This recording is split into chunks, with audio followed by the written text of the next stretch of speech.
दोस्तों आज के दौर में जब भागवतकार एक कथा के लिए लाखों रुपए तक ले रहे हैं, वहीं ये जानकर आपको बड़ा ही आश्चर्य होगा कि पूज्य रामचंद्र डोंगरे जी महाराज जैसे भागवतचार्य भी हुए जो भागवत कथा के लिए एक भी पैसा नहीं लेते थे।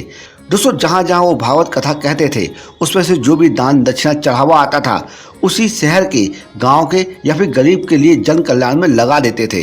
कोई ट्रस्ट नहीं बनाया था और ना ही किसी को शिष्य भी बनाया था।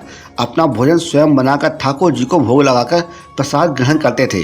डोंगरे जी महाराज कलयुग के दानवीर कल की तरह थे। उनके अंतिम प्रवचन में चौपाटी में 1 करोड़ रुपए जमा हुए थे जो गोरखपुर के कैंसर अस्पताल के लिए दान कर दिए गए थे।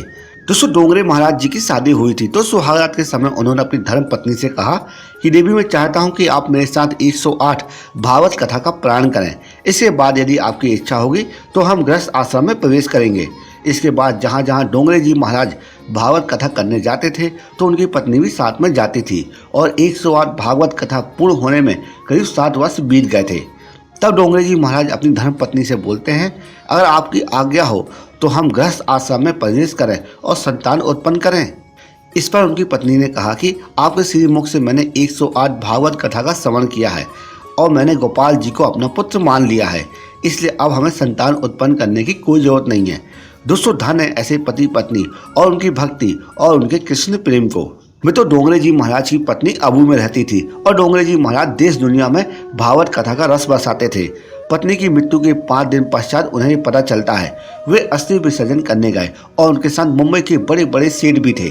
मैं तो सेठ रति भाई पटेल ने बाद में बताया था कि डोंगरे जी महाराज ने उनसे कहा था कि रति भाई हमारे पास तो कुछ नहीं है, अस्थि विसर्जन में कुछ तो लगेगा, क्या करें।